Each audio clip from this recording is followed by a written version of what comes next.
नमस्कार दोस्तों, उम्मीद है आप लोग अच्छे होंगे। तो आज हम बात करेंगे अधिगम के नियम के बारे में।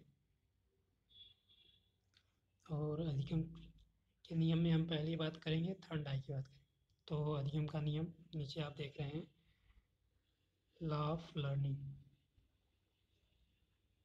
तो ये है लॉ ऑफ लर्निंग, अधिगम का नियम। प्रतिपादक थर्ड आई के कहाँ के थे? अमेरिका के थे। तो ये अधिगम लर्निंग किसने दिया?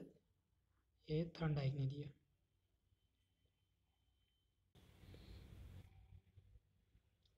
और इनकी पुस्तक का नाम क्या था? शिक्षा मनोविज्ञान, जो 1913 में प्रकाशित हुई। उसमें 3 मुख्य नियम दिए और 5 गौण नियम दिए। तो कितने मुख्य नियम? 3 है मुख्य, 5 है गौण। 3, 5। तो इनकी पुस्तक का नाम शिक्षा मनोविज्ञान याद रखिएगा। शिक्षा मनोविज्ञान याद रखिएगा, 1913, 3, 5 ये याद रखिए, रखना है आप लोग। अधिगम के मुख्य नियम। अब मुख्य नियम में 3 नियम है। तो पहला नियम है तत्परता का नियम, या मानसिक तैयारी का नियम कहते हैं, लॉ ऑफ रेडीनेस। और दूसरा है अभ्यास का नियम या श्रम का नियम, लॉ ऑफ एक्सरसाइज कहते हैं इसको। अभ्यास, श्रम, एक्सरसाइज। और दूसरा था, तीसरा है प्रभाव, संतोष, परिणाम का नियम, प्रसन्नता। ऐसे कई नाम है। हिंदी में आप देखेंगे कई नाम है, लेकिन आप इंग्लिश वाला याद रखेंगे तो एक ही नाम मिलेगा। प्रभाव का नियम, इफेक्ट का नियम। संतोष का नियम, परिणाम का नियम, प्रसन्नता का नियम, व दुख का नियम। हम्म।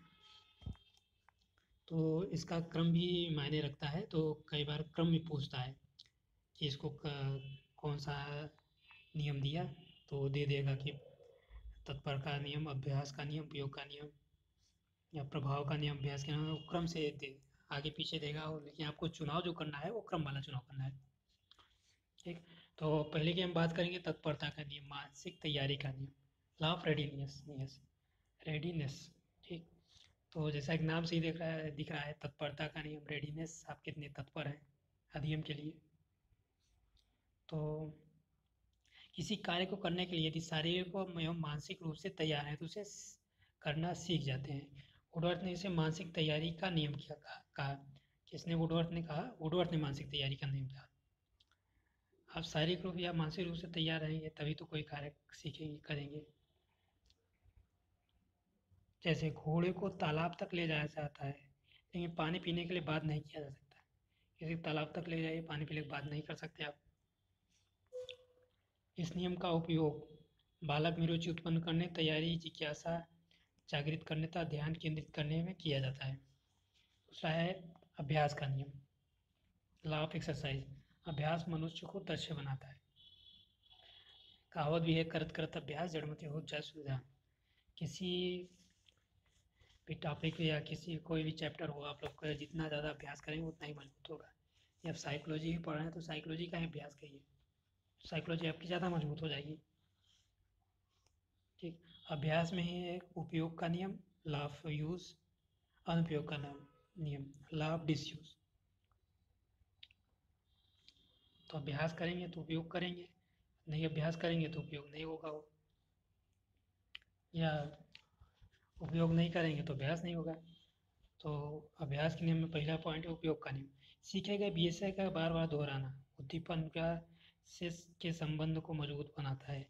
आपने जो विषय सीखा है उसको बार बार दोहराइए, दोबारा दोहराइए, तो आपका ये ज्ञान ज़्यादा अस्थायी होगा। आप उसे उपयोग कर रहे हैं या अभ्यास कर रहे हैं। उसके बाद का पॉइंट है अनुपयोग का नियम, डिसयूज। ना दोहराने पर विषय का विस्मरण हो जाना उपयोग है। जैसे आप कोई भी चीज़ ना दोहराएं तो जाहिर सी बात है विस्मरण हो जाएगा। ठीक। इस नियम का उपयोग आदत निर्माण, बुरी आदतों को छोड़ने, संगीत, चित्रकारी, लेखन सुधार तथा कलाओं के विकास में उपयोगी है। इस आदत का निर्माण बुरी आदतों को छोड़ने, बुरी आदत छोड़ना है, आप उसको उपयोगी मत करिए। बुरी आदत छोड़ना, अब दोहराइए ना तो ये आप भूल जाएंगे। संगीत, चित्रकारी करने लगी इसकी जगह आप दूसरा काम करने लगी तो आपको याद रहेगा।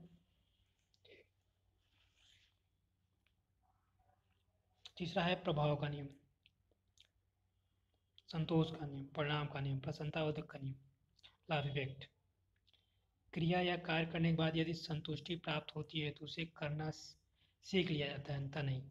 यदि आप कोई कार्य करेंगे उसके बाद संतुष्टि मिल जाए, आपने भोजन कर लिया और संतुष्टि मिल गई, हाँ पेट भर गया, पेट भर गया भाई, पेट नहीं भरा तब तक आप ये बेचैनी रहती रहेगी।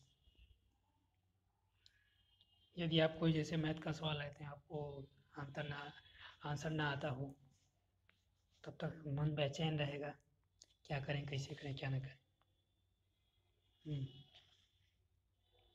वृत्ति व मनोभाव का विकास करने में उपयोगी, क्रोध व ईर्ष्या के संवेगों को दूर करने, समस्या व कदाचारी व्यवहार का सुधार, रुचि व स्मृति इससे संबंधित है।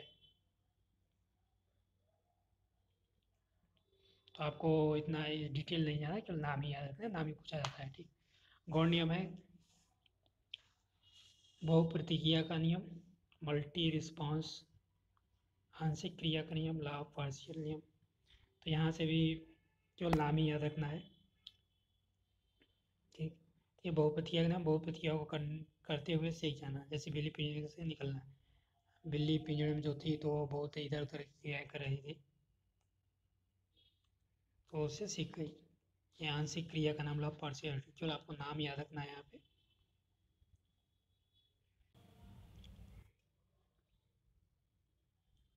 अगला है विषय वस्तु। तो दूसरे में ही विषय वस्तु को छोटे छोटे भागों में विभाजित करते हुए अंश से पूर्ण की ओर जाना। तो तीसरा पॉइंट है मनोवृत्ति का नियम, लॉ ऑफ एटीट्यूड। पांचवा है आत्मीकरण का नियम, लॉ ऑफ असिमिलेशन। चौथा है, पांचवा है साझा परिवर्तन का नियम। तो आपको केवल नाम याद रखना है, उसमें जो कि 4 ऑप्शन रहते हैं, तो वो देता है कि उसमें मुख्य नियम का दे देगा 3, चौथा नियम गौड़ का दे देगा, 4 नियम गौड़ वाले दे देंगे, 3 नियम गौड़ वाले दे देंगे, 1 नियम मुख्य का दे देंगे। तो उसमें ऐसे करके पूछ लेंगे, या क्रम में दे देंगे, थर्नडाइक के कौन कौन से नियम है, कोई किसी और का कोहलर का नियम इसमें घुसेड़ देंगे, मास्लो का नियम इसमें डाल देंगे, पूछ लेंगे कि कौन सा थर्नडाइक नियम नहीं है। ठीक। और इसके उपनियम भी हैं, उपनियम के नवीनता का नियम, प्राथमिकता का नियम, संबद्धता का नियम, उत्तेजक तीव्रता का नियम। तो ये सब उपनियम नहीं आते।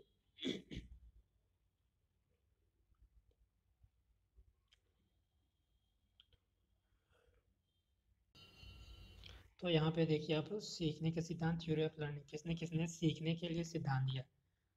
तो पहले उद्दीपक अनुक्रिया सिद्धांत, स्टिमुलस रिस्पांस थ्योरी। ठीक, एसआर थ्योरी, इसी को एसआर थ्योरी कहते हैं। और एसआर थ्योरी में आपके पुनर्वलन आएगा और अपुनर्वलन। रेनफोर्समेंट थ्योरी या नॉन रेनफोर्समेंट थ्योरी। तो पुनर्वलन थ्योरी में कौन कौन से मनोवैज्ञानिक आएंगे, थर्नडाइक, स्किनर, पाउलो हॉल तथा मिलर। तो इन सभी ने अपने अपने थ्योरी में पुनर्वलन की बात की है। थर्नडाइक ने की है, स्किनर की है, पाउलो हॉल तथा मिलर। उसके बाद अपुनर्वलन, non reinforcement theory, Watson, Guthrie, Gates. एट्स नहीं है, हाँ गेट्स है।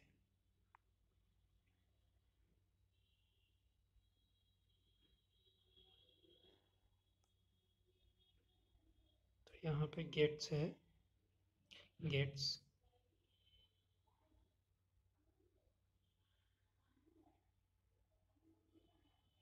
तीनों का। उसके बाद ये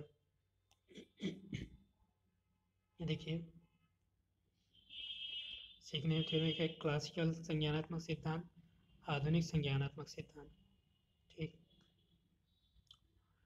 तो बाकी संज्ञानात्मक सिद्धांत है क्लासिकल कॉग्निटिव थ्योरी और मॉडर्न कॉग्निटिव थ्योरी। क्लासिकल में वर्दाइमर, कोहलर, कोका, पियाजे, टोलमैन। ये वर्दाइमर, कोहलर ये गेस्टाल्टवादी हैं तीनों। पियाजे संज्ञानात्मक थ्योरी आप लोग नाम सुने होंगे। और टालमैन में थ्योरी दिया, ये भी संज्ञानात्मक से संबंधित है। आदमिक है उसूबेल, Brunner, Bandura, bells, बेंडरा। David Ausubel उन्होंने आत्मिक दिया। ब्रूनर ने भी बंडूरा का सिद्धांत आप जानते होंगे, सुने होंगे। इन्होंने आधुनिक के ये सब सीखने से हैं। तो यह नाम याद रखना है आपको कि किस कौन से सीखने का सिद्धांत दिया, इन सभी ने सीखने का सिद्धांत दिया है। नाम यहाँ पे ज़रूरी है।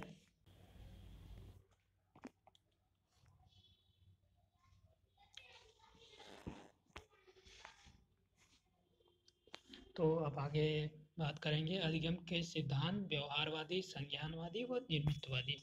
ठीक, तो इसमें पहला हम बात करेंगे अधिगम के व्यवहारवादी अवधारणा, बिहेवियरल। पहले व्यवहारवादी की बात करेंगे। इसकी प्रमुख विशेषताएं क्या है, मतलब व्यवहारवादी क्या कहते हैं। अधिगम उद्दीपक अनुक्रिया के संबंध के रूप में व्यक्त होता है। तो उद्दीपक अनुक्रिया की बात करते हैं लोग। अधिगम उसी वातावरण, उसी अवस्था में होता है जब अपेक्षित वातावरण उपलब्ध हो। अधिगम होने के लिए वातावरण होना चाहिए, वातावरण पर बल दिया। ठीक। तीसरा व्यवहारगत परिवर्तन वस्तुगत वस्तुनिष्ठ रूप में प्रेक्षणीय होता है।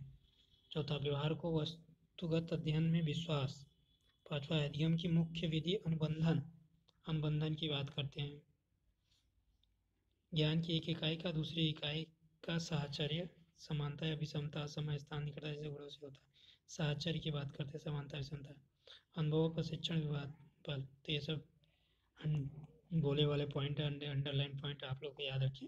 पर व्यवहारवादी उपयोग विशेषताएं क्या है। मानव की तुलना एक मशीन से की गई, जो गलत है। इसमें भावनाओं, चिंताओं और कार्यों को मात्र व्यक्ति के प्रत्यक्ष व्यवहार के संदर्भ में स्पष्ट किया जाता है।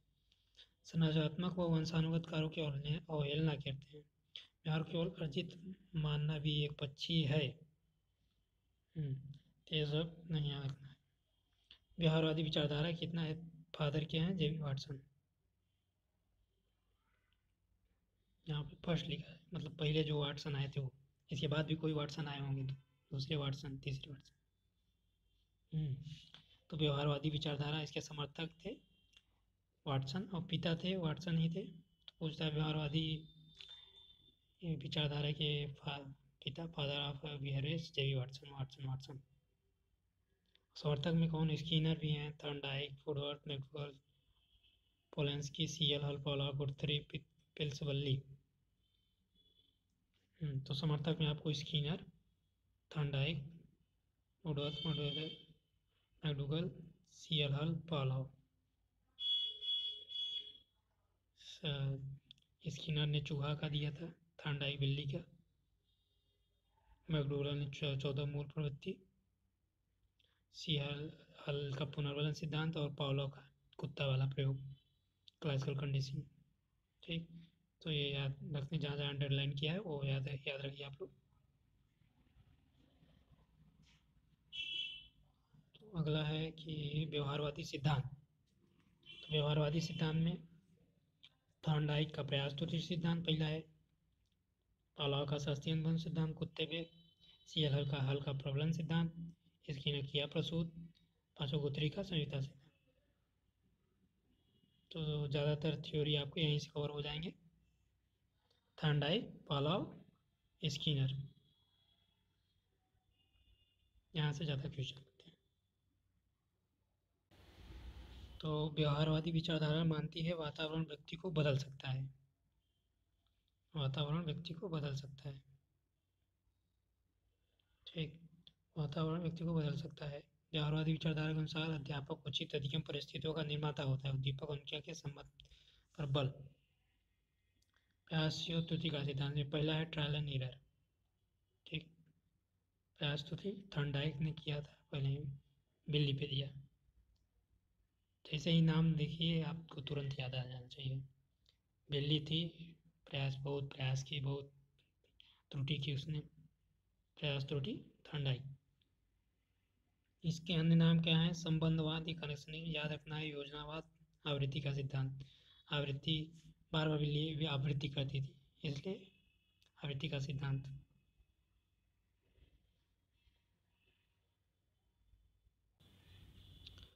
और इसी का चौथा नाम है बंध का सिद्धांत, बॉन्ड थ्योरी। पांचवा हर्ष व दुख का सिद्धांत। हर्ष व दुख का, बिल्ली को प्रयास करती थी, भोजन में थक जाती थी, दुखी हो जाती थी, भोजन मिल गया तो खुश हो जाती थी। परिश्रम एवं धैर्य का सिद्धांत। बिल्ली बहुत परिश्रम कर रही थी। बिल्ली ने धैर्य बनाए रखा कि पिंजरे से निकल जाएगी, वो उसे भोजन मिल जाएगा। ठीक। सातवां यथार्थ सिद्धांत, स्टिमुलस रिस्पांस। यस से स्टिमुलस, आर से रिस्पांस। तो उद्दीपक अनुक्रिया का सिद्धांत, वही स्टिमुलस रिस्पांस थ्योरी, किसी प्रकार आ सकता है। अर्थ, अर्थ क्या है? हम अपनी गलती व अनुभव सीखते हैं। थॉर्नडाइक के अनुसार सीखना संबंध स्थापित करना है, संबंध स्थापित करने का मस्तिष्क करता है। ठीक। थॉर्नडाइक ने भूखी बिल्ली पर प्रयोग किया। किस पर किया? भूखी बिल्ली। बिल्ली भूखी थी, याद रखिएगा। भूखी बिल्ली पिंजरे के बाहर उद्दीपक, मछली के टुकड़े को प्राप्त। उद्दीपक क्या है? मछली है, मछली का टुकड़ा प्राप्त करने के प्रयास करती है, त्रुटि करती है, उससे संबंध स्थापित करती है, पिंजरा खोलना सीख जाती है। प्रतिपादक थॉर्नडाइक अमेरिका थे, याद रखिए। पुस्तक एनिमल इंटेलिजेंस का सिद्धांत दिया, इसी में इन्होंने ये वाला प्रयोग बताया था। सिद्धांत भूखी बिल्ली प्रयोग किया, भूखी बिल्ली प्रयोग किया। ठीक, याद रखिएगा। 10 दिन तक प्रयोग किया इन्होंने। और उद्दीपक सुगंधित मछली का टुकड़ा, मछली का टुकड़ा सुगंधित मतलब उन्होंने पका के दिया था। मस्त स्मेल आ रही थी मछली, बिल्ली भी मस्त हो गई थी कि ये मछली मिलेगी मछली, लेकिन बिल्ली को तो पिंजड़े में डाल दिया था। स्किनर स्किनर बॉक्स से थॉर्नडाइक बॉक्स भी कहते हैं। उधर स्किनर ने स्किनर बॉक्स बनाया था, इधर थॉर्नडाइक बॉक्स, पिंजड़ा। और इसके चरण क्या है? प्रयास करना, असफल होना, फिर प्रयास करना जब तक सफलता नहीं मिलती। यही चरण में प्रयास करती है बिल्ली। उसमें आप पढ़ेंगे, देखेंगे कि बिल्ली बार बार प्रयास करती, बार बार प्रयास करती है, बार बार असफल होती है, तब तक प्रयास करती है जब तक सफलता नहीं मिलती। जैसे आप लोग बार बार प्रयास करती है जब तक सफलता नहीं मिल जाए। एग्जाम दे रहे हैं, बार बार प्रयास करिए जब तक सफलता नहीं। मंदबुद्धि बालकों के लिए यह सिद्धांत उपयोगी है। तो इसका उपयोगिता क्या है? मंदबुद्धि बालकों के लिए उपयोग सिद्धांत उपयोगी है। तो सिद्धांत प्रेरणा बल देता है। किस पे देता है? प्रेरणा पे बल देता है, मोटिवेशन, प्रेरणा पे बल देता है सिद्धांत। यह सिद्धांत क्रमिक रूप से सिखाने पर बल देता है। सरल से कठिन पर बल सीखना क्रमोत्तर होता है। चौथा है, उस सिद्धांत द्वारा बालक में धैर्य व परिश्रम के गुणों का विकास किया जाता है। स्व अधिगम पर बल, जैसे बिल्ली ने धैर्य परिश्रम किया, प्रयास किया, ऐसे ही बालक के लिए गणित, विज्ञान, समाजशास्त्र आदि को सीखना उपयोगी। गणित में नहीं सवाल आया, धैर्य ही चाहिए। विज्ञान में प्रयोग कर रहे हैं, पढ़ाया नहीं आया तो धैर्य चाहिए। समाजशास्त्र, उसमें धैर्य चाहिए, तभी आप सीखेंगे। छठवां, यह सिद्धांत अनुभव से लाभ उठाने की योग्यता का विकास करने में सहायक है। तो पश्च दृष्टि का प्रयोग किया जाता है, करो सीखो बल। यह सिद्धांत विभिन्न प्रकार के कौशल जैसे लिखना, पढ़ना, कोड़ा चलने से उपयोगी है। स्वाधीन में सीखने पर बल दिया जाता है। अपने से सीखेंगे, प्रयास करेंगे तो सीखेंगे। तो इसमें से आपको 2 नंबर 3 नंबर याद रखना है, बाकी जरूरी नहीं है। तो 10वां नंबर है ड्राइविंग, टेनिस आदि सीखने में उपयोगी। ड्राइविंग सीख रहे हैं तो अभ्यास करेंगे, धीरे धीरे प्रयास करेंगे, गलती करेंगे तब आप सीखेंगे धीरे धीरे। टेनिस भी खेल रहे हैं, टेनिस में कैसे? टेनिस में खेल रहे हैं, अभ्यास चाहिए निरंतर। असफल होंगे, आप मैच हारेंगे, और भी खेल हो सकते हैं। 11, परिश्रम प्रति आशा का संचार होता है। परिश्रम करते हैं, असफल होते हैं, आपके अंदर एक आशा आती है कि नहीं एक दिन हम सफल जरूर होंगे। पर आक्रमणिक का सिद्धांत इसी पर आधारित है। आक्रमणिक का सिद्धांत इसी पर आधारित है। तो ये तो नहीं पूछा जाता यहाँ से आपको एमएड लेवल में नहीं पूछा जाता। दोस्त की बात करें हमें, व्यर्थ के प्रयत्नों पर बल, अंतर्दृष्टि का अभाव। व्यर्थ का प्रयत्न कर रहे हैं, बिल्ली जो है ऐसे ही इधर उधर प्रयत्न कर रही है। दृष्टि में यांत्रिकता पर, यांत्रिकता का बल, एक ही काम बार बार कर रही है, वही यांत्रिकता कहते हैं। सीखने का कारण स्पष्ट नहीं होता है। प्रतिभाशाली बच्चों के लिए अनुपयोगी। बाह्य पुनर्वरण पर बल, सीखने में गति का अनियमित होना। अर्जित ज्ञान को उपयोग बनाने वाला सिद्धांत। सिद्धांत का महत्व क्या है? इसमें प्रेरणा की बात होती है, बाधा की बात होती है। बाधा क्या है? पहले भोजन तक ना पहुंच पाए, यही बाधा है। निरर्थक प्रतिक्रिया करती है, व्यर्थ अनुक्रिया, व्यर्थ अनुक्रिया करती है तो रहती है। बाद में सफलता मिलती है। सही अनुक्रिया की स्थापना कर लक्ष्य की प्राप्ति, सही अनुक्रिया को स्थापित कर लक्ष्य प्राप्त करती है। इस सिद्धांत को लॉयड मॉर्गन कुत्ते और मगरमच्छ के चूहे प्रयोग किया। तो ये सब याद रखना है। केवल 1 नंबर प्रेरणा बाधा, ये सिद्धांत के तत्व याद रखना है। तो इसे मैं ऐसे ही बता देता हूँ कि स्किनर ने क्या किया था, एक बॉक्स थॉर्नडाइक ने कहा था, माफ़ करिएगा, थॉर्नडाइक ने बॉक्स बनाया था, उसे बिल्ली को रख दिया था, बिल्ली की क्रिया करने के लिए था, और बाहर भोजन रखा था, सुगंधित मछली। उसकी मछली की सुगंध बिल्ली के नाक में जा रही थी, लेकिन बिल्ली उसको खाए कैसे? मछली क्या है? मछली पुनर्वलन का काम करेगी, उद्दीपक का कार्य कर रही है यहाँ पे। मछली जो है वो उद्दीपक का कार्य कर रही है। तो मछली जो है वो उद्दीपक का कार्य कर रही है यहाँ पे। एक कैट फूड, यहाँ मछली रखी हुई है, ये बिल्ली देखिए रहे हैं आप, पिंजड़े में बंद है, ठीक। तो बिल्ली तो बिल्ली है, और इंसान तो है नहीं उसके पास दिमाग हो तुरंत जाए यहाँ पे ये लीवर दबा दे और तुरंत यहाँ से उसका दरवाज़ा खुल जाए और जाके भोजन खा ले, ऐसा तो है नहीं। तो उसकी सुगंध उसके नाक में पहुँचती है तो उसको, और बिल्ली भूखी है, बिल्ली भूखी रहेगी तभी तो वो खाने के लिए रहेगी। आप ही भूखे हैं तभी तो भोजन के लिए जाएंगे, भूखे नहीं हैं तो कहाँ जाएंगे? आपको नौकरी चाहिए इसीलिए आप लोग पढ़ रहे हैं, नहीं नहीं चाहिए तो कहाँ पढ़ता, नहीं चाहते तमाम समाज में ऐसे लोग मिल जाएंगे आपके गांव में, घर में, शहर में, आस पड़ोस में, नौकरी नौकरी चाहिए, नहीं पढ़ रहे हैं, दूसरा काम कर रहे हैं। आपको जगह पढ़ रहे हैं, आपकी आवश्यकता है, मतलब बिल्ली का आवश्यकता है, भूखी है बिल्ली, बिल्ली को आवश्यकता है इसलिए वो कर रही है। बिल्ली भूखी है और मछली की जो सुगंध है वो भी जा रही है बिल्ली के पास, तो बिल्ली एक्टिव हो गई। हम्म, इसका नाम यसार सिद्धांत भी है ना।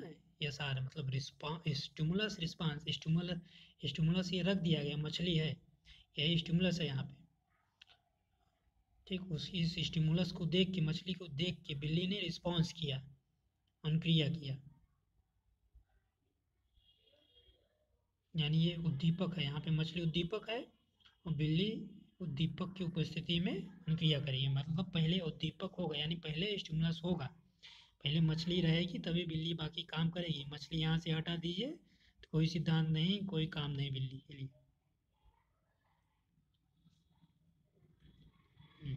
तो उसके बाद, तो अब बिल्ली बिल्ली के नाक में सुगंधित मछली की महक जा रही है। बिल्ली इधर उधर भूखी तो है ही, इधर उधर कर रही, इधर उधर बहुत प्रयास की, नहीं हुआ नहीं हुआ, कुछ नहीं हुआ, नहीं खुल रहा है, अब भूखी है वो, कैसे करे कैसे, तो अचानक ही गलती से लीवर दब गया, यहाँ पे दब गया, ये खुल गया, यहाँ से दरवाजा उसका, आ गई बिल्ली खा रही, तो इसकी ना फिर दोबारा किया, उसको पकड़ के उसमें डाला, तो इसे फिर बिल्ली ने किया, फिर इधर उधर किया, फिर इसने किया, फिर अचानक ये दब गया, फिर खुला, बिल्ली आई खाई, फिर बिल्ली को बांध दिया गया, ऐसे ही कई बार किया गया। तो इसमें यह देखा गया कि धीरे धीरे बिल्ली के द्वारा अनियमित क्रियाएं, मतलब इधर उधर फालतू क्रियाएं, इधर जालियों को नोचना, खम्भे को नोचना, बिल्ली इस प्रकार इस प्रकार की जालियाँ जी थी, बिल्ली इसी को नोचती थी वो, जैसे आप लोग गाँव में देखे होंगे, खिसियानी बिल्ली खम्बा नोचे, मुहावरा है ये। इधर उधर जो मन नहीं तो कर रही वो, तो धीरे धीरे उसके निरर्थक कार्यों में कमी आई, निरर्थक कार्यों में कमी आई तो धीरे धीरे वो समझने लगी हाँ क्या करने से उसे भोजन तुरंत मिलेगा, तो धीरे धीरे यह घंटी आसानी से या लीवर आसानी आसानी से दबाने लगी, तो ये अब उसके एक बॉन्ड बन गया, इसलिए इसे बॉन्ड थ्योरी कहते हैं, बॉन्ड बन गया, ठीक, बॉन्ड बन गया, इसलिए संबंध में उसे पता चल गया कि हाँ आप कैसे करना है। बिल्ली के पास भी दिमाग होता है, ऐसा नहीं बिल्ली के पास दिमाग नहीं था, सभी जानवरों के पास दिमाग होता है। दिमाग तो होता है तभी वो लोग काम वो भी कार्य करते हैं, अपना बचाव करते हैं, सुरक्षित करते हैं। तो यहाँ से जो जो मेन बातें थी वो तो मैंने बता दी है। तो यदि आप लोगों को अच्छा लगे तो चैनल को लाइक शेयर सब्सक्राइब जरूर करें। एम.एड एंट्रेंस के लिए और एम.ए एजुकेशन के लिए सेम सिलेबस है, और समय मिलने के ऐसे ही वीडियो बनाता रहूँगा मैं। बस आप लोग लाइक करें, एक अंगूठा ही दबाना है। मैं आप लोगों से और कुछ नहीं मांग रहा हूँ, जो लाइक ही तो मांग रहा हूँ। आप लोग देख के निकल लेते हैं, ना कुछ करते हैं, ना कुछ करते हैं, ना लाइक करते हैं, ना शेयर करते हैं, ना सब्सक्राइब करते हैं, या फिर मेरे कीमती समय का ऐसा आप लोग जवाब न दीजिए, मेरे पास भी कीमती समय है। तो आज के लिए इतना ही। हाँ, तो जय हिंद, जय भारत।